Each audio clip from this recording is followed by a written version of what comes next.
Mintirho, ku avanyisa ka 16. Paulo a fika eDerbe ni le Listra.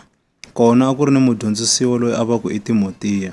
Mana wa yena a ri Muyuda, naswona a ri mupfumeri, kambe tata wa yena a ri Mugriki.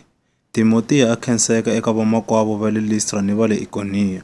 Paulo a lava ku famba na yena, kutani a n'wi teka a n'wi yimbisa hikwalaho ka Vayuda lava akeke ematikweni walawo, hikuva hinkwavo a va tiva leswaku tata wa Timotiya i Mugriki. Kutani loko vaapostolo va ri karhi va hundza emitini leyi, va nyiketa vamakwavo milawu leyi nga vekiwa hi vaapostolo ni vakulukumba va le Yerusalema, ni ku kombela leswaku yi hlayisiwa. Hi mukhuva lowu, tikereke ti tiyisiwa evupfumeleni, ti andza siku rin'wana ni rin'wana. Vaapostola va tsemakanya matiko ya Firigiya ni ya Galatiya, kutani moya lowo kwetsima wu va sivela ku ya vula rito etikweni ra Aziya. Kute loko va fikile endzelekaneni wa tiko ra Misiya, va ringeta ku nghena etikweni ra Bitiniya, kambe moya wa Yesu a wu va pfumelelanga. Hikokwalaho va tsemakanya Misiya, kutani va rhelela va ya eTrowasi.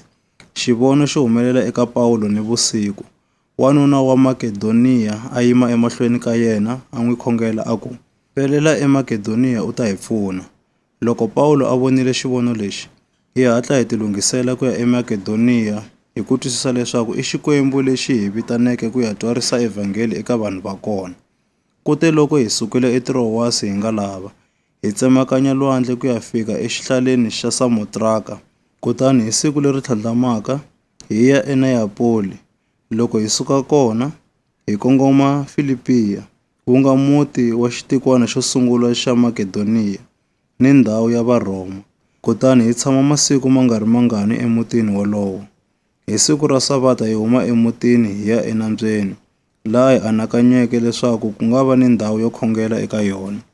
Kute loko hi tshamile, hi vulavula ni vavasati lava hlengeletaneke kona. Kutani un'wana wa vona loyi a va ku i Lidiya, muxavisi wa tinguvu to vangama ta xivunguvungu wa muti wa Tiyatira, wansati wo chava Xikwembu, a ri eku yingiseni. Kutani Hosi yi pfula mbilu ya yena leswaku a twisisa leswi vuriwaka hi Paulo. Kute loko a khuvuriwile swilo ni va ndyangu wa yena, a hi khongela a ku, loko mi vona leswaku ndzi munhu la pfumeleke eka Hosi hakunene, mi nga nghena ekaya ka mina mi tshama kona. Kutani a hi sindzisa ku ya kona. Siku rin'wana loko hi ya endhawini yo khongela ka yona, hi hlangana ni wanhwana loyi a ri hlonga, loyi a ri ni moya wa vungoma. A fumisa vinyi va yena hi ku vhumba. Kutani a hi landza, hina na Paulo, a ri karhi a huwelela a ku, vavanuna lava i malandza ya Xikwembu xa le henhla, lava va mi tivisaka ndlela ya ku ponisiwa.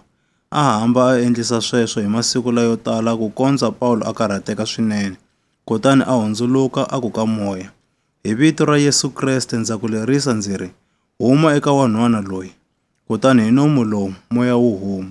Loko vini va wanhwana va vona leswaku va lahlekeriwe hi bindzu leri a va ri languterile, va khoma Paulo na Silasi, va va kokela ehubyeni emahlweni ka tindhuna.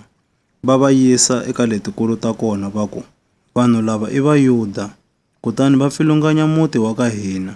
Va dyondzisa mikhuva leyi hi nga faneriki ku yi amukela ni ku yi endla hina hi nga Varhoma. Na wona ntshungu wu va pfukela hi matimba. Tindhuna ti handzula swiambalo swa Paulo na Silasi, ti lerisa leswaku va biwa hi mikhavi. Kute loko va va humesile mipfimbeti hi ku va ba, va va hoxa ekhotsweni. Va lerisa mulanguteri wa khotso ku va rindza swinene.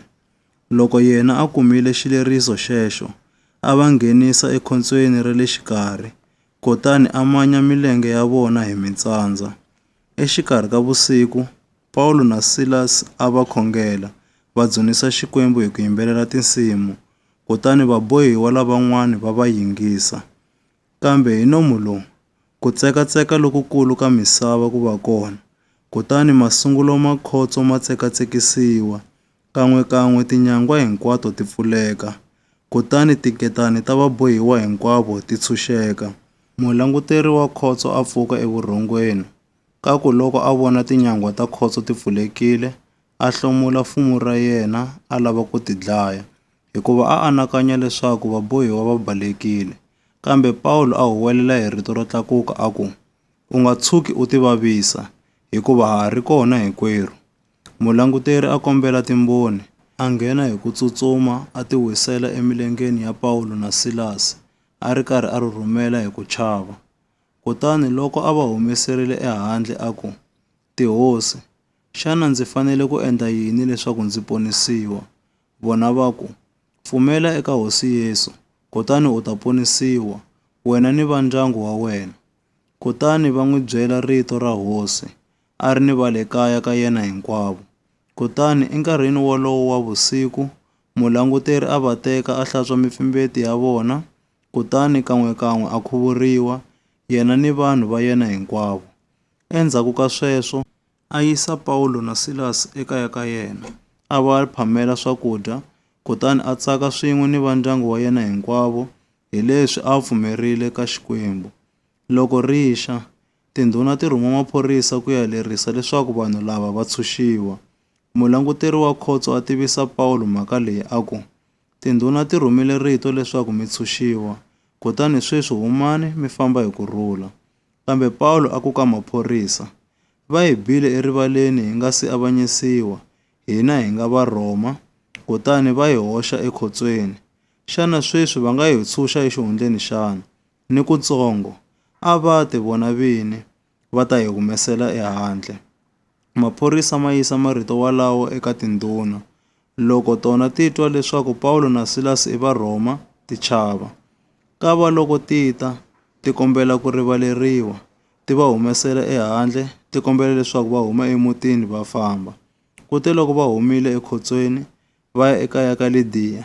Kona va vonana ni vamakwavo, va va khongotela, kutani va ti fambela.